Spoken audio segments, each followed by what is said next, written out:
나는 6살 때 원시림에 대해 쓴 진짜 이야기라는 책에서 엄청난 그림을 보았다. 그것은 커다란 보아뱀이 동물을 집어삼키려는 순간의 그림이었다. 여기에 있는 것이 그 그림을 베낀 것이다. 책에는 이렇게 쓰여 있었다. 보아뱀은 사냥감을 씹지 않고 그대로 집어삼킨다. 그러고 나서 소화가 다 될 때까지 꼼짝도 하지 않고 6달 동안 계속 잠을 잔다. 나는 밀림의 모험에 대해 여러 가지로 생각하다가 색연필로 첫 번째 그림을 그렸다. 나의 작품 제1호는 이런 것이었다. 나는 이 걸작을 어른들에게 보여주며 이 그림 무섭지? 라고 물어보았다. 그러면 어른들은 모자가 왜 무섭다는 거니? 라고 말했다. 이 그림은 모자가 아니다. 보아뱀이 자신이 삼킨 코끼리를 소화시키고 있는 것이다. 그러나 어른들은 그것을 모르기 때문에 이번에는 알아보기 쉽게 코끼리를 삼킨 보아뱀의 내부까지 그렸다. 어른들을 상대할 때는 언제나 확실히 설명해주지 않으면 안 된다. 나의 작품 제2호는 이런 것이었다. 어른들은 보아뱀 그리기는 그만두고 지리나 역사, 산수, 문법을 공부하라고 했다. 결국 나는 6살 때 위대한 화가가 되는 길을 포기할 수밖에 없었다. 작품 제1호와 제2호에 쏟아진 어른들의 혹평에 의욕을 상실한 것이다. 어른들은 정말 아무것도 모르기 때문에 어린이들이 언제나 설명을 해주지 않으면 안 된다. 지긋지긋한 일이다. 하는 수 없이 나는 비행기 조종사가 되어 세계 여기저기를 날아다녔다. 지리 공부는 실제로 많은 도움이 되었다. 나는 딱 보기만 해도 중국과 미국, 애리조나주를 구분할 수 있었으니까. 이것은 밤에 길을 잃었을 때 큰 도움이 된다. 이렇게 살아오면서 나는 다양한 사람들을 만나게 되었다. 어른들과 지내야 할 때가 많았고 아주 가까이에서 이들을 볼 수 있었다. 그렇다고 해도 어른들에 대한 나의 생각은 크게 변하지 않았다. 나는 이 사람은 좀 똑똑해 보이는군 하고 여겨지는 어른을 만나면 언제나 지니고 있던 작품 제1호를 보여주었다. 진정으로 생각이 통하는 사람을 만나고 싶었던 것이다. 하지만 대답은 항상 똑같았다. 이것은 모자로군요. 그러면 더 이상 보아뱀이나 밀림, 별에 대한 이야기를 할 기분이 들지 않았다. 나는 상대방에게 맞추어 브릿지 게임, 골프, 정치, 넥타이에 관한 이야기를 했다. 그러면 어른들은 말이 통하는 녀석이군 하고 기뻐했다. 그래서 나는 진심 어린 이야기를 나눌 수 있는 상대를 만나지 못한 채 쭉 혼자서 살아왔다. 그러다 6년 전 비행기 고장으로 사하라 사막에 불시착하게 되었다. 엔진 어딘가가 망가진 것이 비행기 고장의 원인이었다. 같이 탄 동료도 승객도 없이 나 혼자였기 때문에 그 어려운 수리를 혼자서 할 수밖에 없었다. 비행기 수리는 죽느냐 사느냐가 결정되는 문제였다. 물은 8일 동안 마실 분량밖에 남아있지 않았다. 첫날 밤 나는 사람이 사는 곳으로부터 1000마일이나 떨어진 곳에 모래 위에 누워서 잠을 잤다. 바다 한복판에서 배가 난파되어 뗏목을 타고 표류하는 선원보다도 훨씬 외로운 기분이었다. 이런 상황에서 이른 아침 이상한 소리에 눈을 떴을 때 나는 얼마나 놀랐는지 모른다. 그 목소리는 말했다. 저기 양을 그려줘. 응? 뭐라고? 양을 그려달라고. 나는 벼락이라도 맞은 것처럼 깜짝 놀라 벌떡 일어섰다. 그리고 눈을 비비며 주위를 둘러보았다. 거기에는 기이한 차림새의 어느 소년 하나가 진지한 얼굴로 나를 바라보고 있었다. 이 그림이 후에 내가 그린 소년의 초상화 중 가장 잘 그려진 것이다. 이 그림은 소년의 매력을 일부분밖에 표현하지 못하고 있지만 그것은 내 탓이 아니다. 6살 때 어른들의 혹평으로 화가가 되고자 했던 꿈을 접어버린 후 그림 연습을 하지 않았으니 말이다. 나는 놀란 마음에 그야말로 눈을 동그랗게 뜨고 소년을 유심히 쳐다보았다. 아까도 말했듯이 나는 사람이 살고 있는 곳에서 1000마일이나 떨어진 곳에 불시착했다. 그런데 소년은 길을 잃은 것 같지 않았고 피곤함이나 배고픔, 목마름, 두려움 등에 시달리는 것 같아 보이지도 않았다. 다시 말해 사람이 사는 곳에서 1000마일이나 떨어진 사막 한가운데에서 어찌할 바를 모르는 어린아이라는 느낌은 전혀 들지 않았던 것이다. 겨우 진정하고 말을 할 수 있게 된 나는 물었다. 그런데 너는 여기서 뭐하고 있니? 질문에도 아랑곳하지 않고 소녀는 아주 중요한 것을 말하듯이 조용한 목소리로 반복했다. 양을 그려줘. 사람은 너무나 뜻밖의 일을 당하면 감히 그것을 거스를 수 없는 법이다. 사람이 사는 곳으로부터 1000마일이나 떨어진 곳에서 죽을지도 모르는 위험을 눈앞에 두고 있는 상황이었다. 그럼에도 나는 이상한 힘에 이끌리듯 소년이 시키는 대로 주머니에서 종이와 만년필을 꺼냈다. 하지만 내가 열심히 공부한 것은 지리나 역사, 산수, 문법뿐이라는 사실을 기억해내고는 소년에게 그림 그리는 법을 모른다고 말했다. 그러자 소년은 조금 기분이 나쁘다는 듯이 말했다. 그런 건 상관없어. 양을 그려줘. 나는 양을 그려본 적이 없었기 때문에 내가 그릴 수 있는 단 2개의 그림 중 하나를 그려서 보여주었다.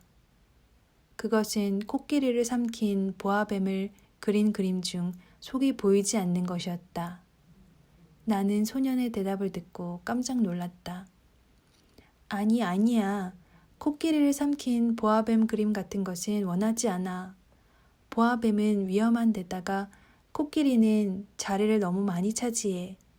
내가 사는 곳은 아주 좁은 곳이야. 내가 원하는 건 양 그림이야. 그러니까 양을 그려줘. 그래서 나는 양을 그렸다. 그러자 소녀는 그림을 골똘히 쳐다보고는 말했다. 이 양은 태어날 때부터 아픈 것 같아. 다시 그려줘. 그래서 나는 또 그렸다. 그러자 소녀는 웃으며 나에게 상처를 주지 않으려고 신경을 쓰듯 조심스레 말했다. 이건 양이 아니라 염소야. 뿔이 있잖아. 그래서 나는 또다시 그렸다. 하지만 이것도 앞의 그림과 마찬가지로 소년의 마음에 들지 않았다. 이건 너무 늙었어. 나는 오랫동안 같이 살 수 있는 양을 원해. 그 순간 내 인내심이 한계에 달했다. 한시라도 빨리 엔진을 분해하지 않으면 안 된다는 생각에 초조해진 것이다. 나는 대충 다음 그림을 그려 소년에게 건넸다. 이건 양이 들어있는 상자야. 네 양은 이 상자 안에 있어. 그러자 깜짝 놀랄 일이 일어났다. 이 엄격한 심사위원의 얼굴이 환하게 밝아진 것이다. 소년은 이렇게 말했다. 맞아. 내가 원하던 건 바로 이런 거였어. 이 양은 풀을 많이 먹을까? 그건 왜? 내가 살고 있는 곳은 아주 좁으니까. 이 녀석이 먹을 정도는 충분히 있을 거야. 이건 아주 작은 양이니까 말이야. 소녀는 그림 쪽을 향해 고개를 숙였다. 그렇게 작지는 않은데. 아, 이것 봐. 잠이 들었어. 이렇게 나는 어린 왕자를 알게 되었다. 어린 왕자가 어디서 왔는지를 알아내기까지 꽤 많은 시간이 걸렸다. 어린 왕자는 나에게 엄청나게 많은 질문을 해대면서도 내가 묻는 것에는 거의 대답을 하지 않았다. 그가 어쩌다가 우연히 하는 말들을 통해 나는 그에 대해 조금씩 알아갔다. 예를 들어 처음 내 비행기를 본 어린 왕자는 이렇게 물었다. 이 물건은 도대체 뭐야? 그냥 물건이 아니야. 이것은 나는 거야. 비행기야. 내 비행기. 나는 의기양양하게 내가 날 수 있다는 것을 어린 왕자에게 가르쳐 주었다. 그러자 어린 왕자는 소리를 질렀다. 그래? 그럼 아저씨는 하늘에서 떨어진 거야? 나는 그래 맞아 라고 대답했다. 아, 너무 재미있어.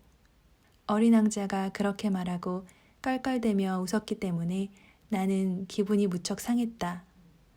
나는 어린 왕자가 내 불행을 좀 더 진지하게 받아들여 주기를 원했던 것이다.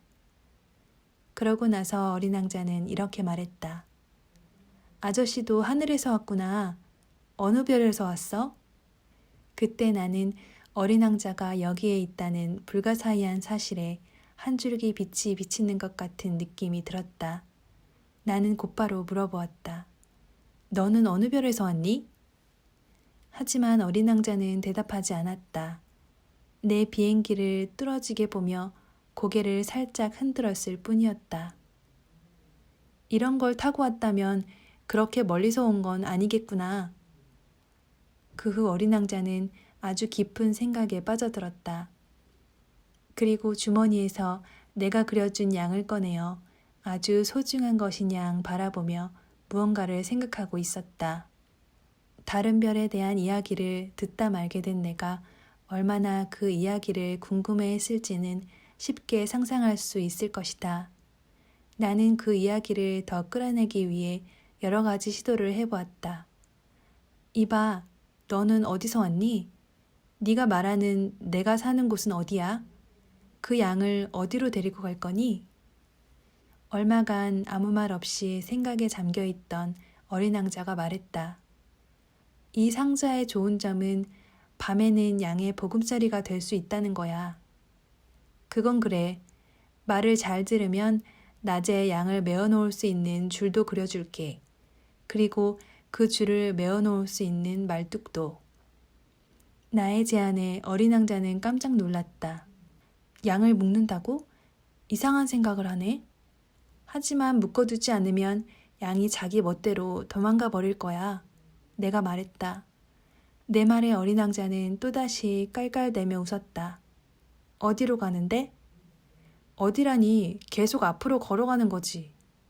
어린 왕자는 진지한 얼굴로 말했다. 괜찮아. 내가 사는 곳은 아주 작으니까. 그리고 조금 울적한 목소리로 덧붙였다. 계속 걸어가 봤자 그렇게 멀리 갈 수도 없는 걸. 이렇게 해서 나는 두 번째 중요한 사실을 알게 되었다. 어린 왕자가 살던 별은 아주 작아서 보통의 집보다 조금 더 큰 정도라는 것이다. 그 사실을 알고도 나는 그다지 놀라지 않았다. 지구, 목성, 화성, 금성 등과 같이 이름을 붙여놓은 커다란 행성 외에도 수백 개나 되는 행성이 있고 그 중에는 망원경으로 보아도 발견할 수 없을 정도로 작은 별도 있다는 사실을 나는 알고 있었다. 그런 별을 발견한 천문학자는 그 별에 이름을 붙이지 않고 번호를 매긴다. 예를 들면 소행성 325라는 식으로 말이다. 나에게는 어린 왕자가 떠나온 별이 B612라는 소행성이라고 믿을 만한 충분한 이유가 있다. 이 별은 1909년에 딱 한 번 터키의 천문학자에 의해 망원경으로 관측되었다. 이 천문학자는 국제천문학회의에서 자신의 발견을 당당히 발표했다. 하지만 그때 그가 입고 있던 전통 의상 때문에 아무도 그를 믿지 않았다. 어른들이란 이런 사람들이다. 이윽고 터키의 독재자가 유럽풍 옷을 입지 않는 자는 사형에 처한다는 법률을 만들었는데 이는 소행성 B612의 명예를 위해서는 행운이었다. 1920년 이 천문학자가 세련된 양복을 입고 다시 발표를 했다. 이번에는 모두 그가 하는 말을 믿어주었다. 내가 소행성에 대해 이런 자세한 이야기를 하고 번호를 알려주는 것은 모두 어른들 탓이다. 어른들은 숫자를 좋아한다. 새로운 친구가 생겼다고 해도 어른들은 정작 중요한 것은 아무것도 묻지 않는다. 어떤 목소리를 내는 친구니? 어떤 놀이를 좋아하니? 나비를 수집하는 아이니? 등과 같은 것은 묻지 않는다. 어른들이 묻는 것은 그 아이는 몇 살이니? 라든가 형제는 몇 명이니? 몸무게는? 혹은 아버지 수입은 얼마니? 와 같은 것들 뿐이다. 어른들은 숫자를 아는 것만으로 그 아이에 대해 완전히 알았다고 생각한다. 그렇기 때문에 장밋빛 벽돌로 되어 있고 창에는 제라늄 꽃이 있고 지붕에는 비둘기가 있는 멋진 집을 봤어요. 라고 아무리 설명해도 어른들은 그 집이 어떤 집인지 상상하지 못한다. 10만 프랑짜리 집을 봤어요. 라고 하면 그제야 정말 멋진 집이구나 하고 감탄하는 것이다. 이와 마찬가지로 어린 왕자가 실제로 존재했다는 증거는 그가 잘 웃고 매력적이고 양 한 마리를 갖고 싶어 했다는 것만으로도 충분해. 왜냐하면 누군가가 양을 원한다는 것은 그 누군가가 존재한다는 증거니까. 라고 말해도 어른들은 어깨를 으쓱하며 당신을 어린아이 취급할 것이다. 하지만 만약 어린 왕자는 소행성 B612에서 왔어 라고 하면 어른들은 납득할 것이고 더 이상은 묻지 않을 것이다. 어른들이란 그런 사람들이다. 그렇다고 해서 어른들을 다그쳐서는 안 된다.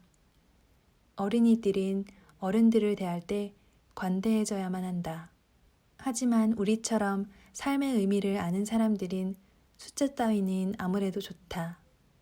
사실 나는 이 이야기를 옛날 이야기처럼 시작하고 싶었다. 이렇게 말이다. 아주 먼 옛날에 자기보다 조금 더 큰 행성에 살고 있는 어린 왕자가 있었어. 어린 왕자는 친구를 가지고 싶어서 삶의 의미를 알고 있는 사람에게는 이런 말투가 훨씬 더 진짜처럼 들릴 것이다. 나는 여러분들이 이 책을 대충 읽기를 원치 않는다. 나에게 있어 이 기억들을 글로 써서 남기는 것은 너무나 괴롭고 슬픈 일이다. 내 친구가 양을 데리고 가버린 지 벌써 6년이 지났다. 이렇게 어린 왕자에 대한 글을 쓰는 것은 그를 잊지 않기 위해서이다. 친구를 잃는다는 것은 쓸쓸한 일이다. 누구나 친구를 가지고 있는 것은 아니다. 만약 내가 어린 왕자를 잊게 된다면 나 역시 숫자에만 흥미를 가지는 그저 그런 어린이 되어 버릴 것이 분명하다. 나는 다시 한번 그림 도구와 연필을 구입했다. 6살 때 보아뱀을 그린 이후로 그림을 완전히 포기하고 있던 나에게 다시 한번 그림을 그린다는 것은 엄청난 일이었다. 나는 가능한 한 실물 그대로의 초상화를 그려볼 생각이다. 하지만 잘 그릴 수 있을지 어떨지 모르겠다. 한 장은 잘 그렸다가도 또 다른 장에서는 전혀 닮지 않은 그림을 그려버리곤 한다. 어린 왕자의 키를 표현하는 것은 어렵다. 어떤 그림에서는 키가 너무 크고 또 어떤 그림에서는 너무 작다. 입고 있는 옷을 그릴 때도 망설이게 된다. 그래서 나는 더듬거리며 여러 가지를 시도해 보기로 했다. 어쩌면 아주 중요하고 자세한 부분에서 실수를 범할지도 모른다. 하지만 아무쪼록 관대하게 봐주기를 바란다. 어린 왕자는 자세한 이야기는 하나도 해주지 않았다. 분명 그는 나를 자신과 같은 동지라고 생각했을 것이다. 하지만 나는 상자의 벽을 투시하여 그 안에 있는 양을 보는 것이 불가능했다. 나는 조금은 어른이 되어 있었는지도 모른다. 나도 나이를 먹는 것이다. 날이 갈수록 나는 어린 왕자의 별과 그곳을 떠나게 된 사정, 그리고 그의 여행에 대해 알게 되었다. 어린 왕자가 때때로 내뱉는 말을 통해 조금씩 사정을 유추할 수 있었던 것이다. 그렇게 3일째 되던 날, 나는 바오밤 나무를 둘러싼 소동에 대해 알게 되었다. 그것도 양 덕분이었다. 어린 왕자는 불현듯 걱정스러운 얼굴로 나에게 물었다. 양이 작은 나무도 먹을 수 있다는 게 정말이야? 정말이야. 아, 다행이다. 양이 작은 나무를 먹을 수 있다는 사실이 왜 그렇게 중요한지 나는 알 수가 없었다. 어린 왕자는 계속해서 말했다. 그렇다면 바오밥 나무도 먹을 수 있다는 거네? 그때 나는 바오밥 나무는 작은 나무가 아니라 교회처럼 큰 나무이고 코끼리 물이라도 바오밥 나무 한 그루를 다 먹지는 못할 것이라고 말했다. 코끼리 물이라는 말을 듣자 어린 왕자는 깔깔대며 웃었다. 코끼리들을 쌓아놓아야겠네. 하지만 그 다음 어린 왕자는 예리한 말을 했다. 바오밥 나무라도 다 자라기 전에는 조그마할 거야. 그건 그렇지. 그런데 왜 양이 바오밥 나무를 먹기를 바라는 거야? 어린 왕자는 그건 당연하지 않느냐는 듯이 말했다. 알고 있잖아. 나는 그의 도움을 빌리지 않고 이 어려운 문제를 해결하기 위해 머리를 짜내지 않으면 안 되었다. 사실 어린 왕자가 살고 있는 행성에는 다른 행성과 마찬가지로 좋은 식물과 나쁜 식물이 있다. 당연히 좋은 식물에서는 좋은 식물의 씨앗이 나오고 나쁜 식물에서는 나쁜 식물의 씨앗이 나왔다. 하지만 씨앗은 눈에 잘 보이지 않는다. 씨앗들은 흙 속에 몰래 잠들어 있다가 어느 순간 그중 몇몇이 제멋대로 눈을 뜬다. 그러면 그 씨앗은 일단 자라나게 된다. 처음에는 연약하고 작고 멋진 줄기가 태양을 향해 뻗어나간다. 그것이 무나 장미의 줄기라면 자라나는 대로 내버려 두어도 괜찮다. 하지만 나쁜 식물이라면 그 사실을 안 순간 바로 뽑아버리지 않으면 안 된다. 어린 왕자가 살고 있는 행성에는 무시무시한 씨앗, 즉 바오밥 나무의 씨앗이 있었다. 행성의 흙 속에 이 씨앗이 섞여 있었던 것이다. 바오밥 나무는 늙기 전에 손을 쓰지 않으면 나중에는 퇴치할 수 없게 된다. 행성 전체로 퍼져나가 버리기 때문이다. 그 뿌리는 행성을 꿰뚫을 정도로 치명적이다. 작은 행성에 바오밥 나무가 너무 많으면 그 행성은 산산조각 나게 된다. 하루 일과로 정해놓으면 괜찮아. 나중에 어린 왕자가 내게 말했다. 아침에 얼굴을 씻고 옷을 갈아입고 난 후 바로 별 전체를 깨끗이 청소하는 거야. 아주 세밀히 신경을 써서 바오밥 나무를 전부 뽑아버리지 않으면 안 돼. 하지만 어릴 때는 장미와 바오밥 나무가 아주 비슷하게 생겼어. 그래서 그것을 구분할 수 있게 되었을 때 바로 뽑아버리는 거지. 좀 손은 가지만 그다지 어려운 일은 아니야. 그리고 어느 날 어린 왕자는 나에게 지구에 살고 있는 어린이들도 잘 알 수 있도록 멋진 바오밥 나무를 그려줘 라고 말했다. 언젠가 그 아이들이 여행을 떠나게 될 때 그 그림이 도움이 될 거야. 할 일을 미루는 것이 괜찮을 때도 있지만 바오밥 나무의 경우는 파멸로 이어져. 내가 알고 있는 별 중에 게으름뱅이가 살고 있는 별이 하나 있는데 작은 나무 세 그루를 방치해두는 바람에 그래서 나는 어린 왕자가 말하는 대로 그 행성의 그림을 그려보았다. 설교를 하려는 생각은 없다. 하지만 바오밥 나무의 위험은 거의 알려져 있지 않고 소행성에서 누군가가 깜빡 잘못을 저지를 가능성을 무시할 수 없기 때문에 여기서 딱 한 번만 커다란 목소리로 말해두고자 한다. 어린이들이여 바오밥 나무에 주의하라 라고. 나처럼 이 위험을 모른 채 긴 세월을 살아온 친구들에게 경고를 하고 싶었기 때문에 나는 아주 심혈을 기울여 이 그림을 완성했다. 이 그림이 주는 교훈은 그만큼 수고할 만한 가치가 있는 것이라고 생각한다. 어쩌면 당신은 이렇게 물을지도 모르겠다. 왜 이 책의 다른 그림은 바오밥 나무 그림처럼 당당하지 못한 겁니까? 라고. 대답은 간단하다. 노력해 보았지만 다른 그림들은 잘 그려지지 않았던 것이다. 그런데 바오밥 나무를 그릴 때만은 긴급한 상황이었기 때문에 힘이 솟았던 것이다. 아, 어린 왕자. 나는 조금씩 어린 왕자의 소박하고 쓸쓸한 생활을 이해하게 되었다. 그는 줄곧 해가 지는 모습을 바라보는 것으로 마음을 위로했던 것이다. 4일째 되던 날 아침에 어린 왕자가 이렇게 말했을 때 나는 이 새로운 비밀을 알게 되었다. 나는 해가 지는 것을 좋아해. 지금부터 석양을 보러 갈 거야. 하지만 기다려야지. 기다리다니 뭘? 해가 지는 것을 말이야. 처음에 어린 왕자는 깜짝 놀라는 것 같았다.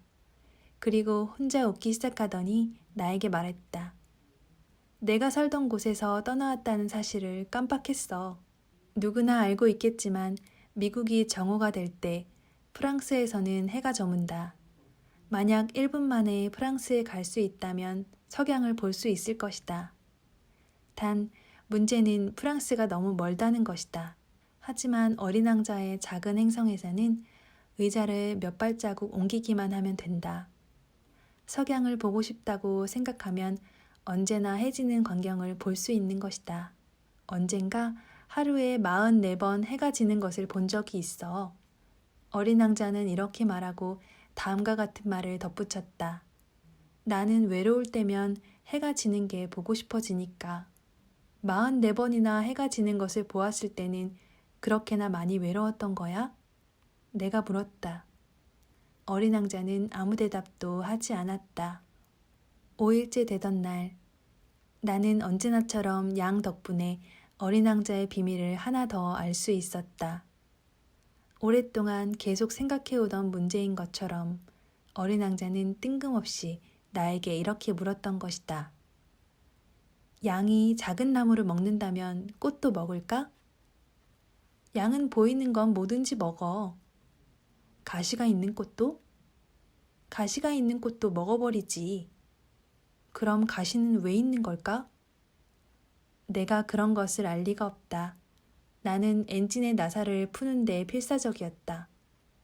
고장난 비행기를 고치는 일이 생각보다 굉장히 어렵다는 것을 깨닫고 초조해져 있었다. 식수가 얼마 남지 않았기 때문에 최악의 사태까지 각오해야 했다. 가시는 도대체 왜 있는 거지? 어린 왕자는 한 번 입 밖에 낸 질문은 답을 구할 때까지 결코 포기하지 않았다. 나는 나사를 푸는 일로 정신이 없기 때문에 적당히 대답했다. 가시는 아무런 소용도 없는 거야. 꽃은 그저 심술을 부리고 싶을 뿐인 거지. 응? 잠시 가만히 있던 어린 왕자는 내게 분명하게 말했다. 그런 건 믿을 수 없어. 꽃은 연약해. 꽃은 아무것도 몰라. 하지만 자기는 괜찮다고 생각하고 싶은 거지. 가시가 있으면 모두가 자기를 두려워할 거라고 생각하는 거야. 나는 대답하지 않았다. 그저 이런 생각을 하고 있었다. 만약 이 나사가 풀리지 않는다면 망치로 두들기는 수밖에 없겠군. 어린 왕자가 그런 내 생각을 방해했다. 아저씨는 정말 그렇게 생각해? 꽃이... 아니, 나는 아무 생각도 안 해. 그저 적당히 아무 말이나 했을 뿐이야. 아주 중요한 일로 머릿속이 가득 차 있어서 말이지. 어린 왕자는 깜짝 놀란 듯한 눈으로 나를 바라보았다. 아주 중요한 일? 손에는 망치를 들고 엔진 오일로 시커멓게 더러워진 채 너무나 꼴사나워 보이는 물체 위에 웅크리고 있는 내 모습을 어린 왕자는 빤히 쳐다보았다. 아저씨도 다른 어른들처럼 말하는구나. 이 말을 듣고 나는 조금 부끄러워졌다. 하지만 어린 왕자는 사정없이 쏘아붙였다. 아저씨는 뒤죽박죽이야. 아저씨가 틀렸어. 어린 왕자는 진짜로 화를 내고 있었다. 황금빛 머리카락이 바람에 나부꼈다. 내가 알고 있는 어느 행성에는 새빨간 얼굴을 하고 있는 사람이 있었어. 그 사람은 꽃향기를 맡아본 적도 없었고 별을 본 적도 없었어. 누군가를 사랑해 본 적도 없었지. 계산 이외의 것이라곤 아무것도 해본 적이 없는 사람이었어. 하루에도 몇 번씩 그는 아저씨처럼 말했어. 나는 아주 중요한 인물이야 라며 허영으로 잔뜩 부풀어 있었어. 그런 건 인간이 아니야. 버섯이지. 뭐라고? 버섯이라고. 어린 왕자의 얼굴은 분노로 새파랗게 질려 있었다. 장미는 이미 수백만 년 전부터 가시를 키워왔어. 양은 수백만 년 전부터 장미를 먹고 있었지. 그런데 장미가 아무런 소용도 없는 가시를 왜 일부러 만드는 것인지 생각하는 일이 중요하지 않다는 거야? 양과 꽃의 싸움은 중요하지 않다는 거야? 살찌고 새빨간 얼굴의 남자가 하는 계산보다 중요하지 않다는 거야? 내가 사는 별에는 다른 곳에서는 자라지 않는 세상에 단 한 송이뿐인 장미가 있어. 그런데 어느 날 아침 아무것도 모르는 양이 그 장미를 먹어버리기라도 하면 장미는 없어지는 거야. 그런데도 아저씨는 중요하지 않다고 말하는 거야? 어린 왕자는 새빨개진 얼굴로 말을 이었다. 만약 누군가가 몇백만 개나 되는 별 중에 단 하나의 별에만 피는 꽃을 사랑한다면 그 사람은 밤하늘을 바라보는 것만으로도 행복해질 수 있어. 스스로에게 이렇게 말할 수 있을 거야. 내가 사랑하는 꽃이 저기 어딘가에 있어. 하지만 만약 양이 그 꽃을 먹어버린다면 그건 그 사람에게 있어서 모든 별빛이 갑자기 사라지는 일과 같은 거라고. 그게 중요하지 않다고 말하는 거야? 어린 왕자는 더 이상 아무 말도 하지 않고 있다가 갑자기 울기 시작했다. 주위는 어두웠다. 나는 손에 들고 있던 망치를 내려놓았다. 지금은 망치나 나사, 목마름, 배고픔, 죽음 등을 생각할 때가 아니었다. 나의 행성 지구 위에서 어린 왕자가 위안을 구하고 있었다. 나는 양팔로 어린 왕자를 꼭 끌어안았다. 그리고 끌어안은 그를 살며시 흔들면서 말했다. 네가 사랑하는 꽃에게 위험한 일 따위는 일어나지 않을 거야. 내가 양의 입에 씌울 부리망을 그려줄게. 꽃 주위에는 울타리를 그려줄게. 그리고 나는 어린 왕자에게 무슨 말을 해야 할지 몰랐다. 스스로가 너무나 서툴다고 생각했다. 어떻게 해야 그에게 내 마음이 닿을 것인지, 또 하나가 될 수 있을지 알 수 없었다. 이처럼 눈물의 나라는 너무나 신비한 곳이었다.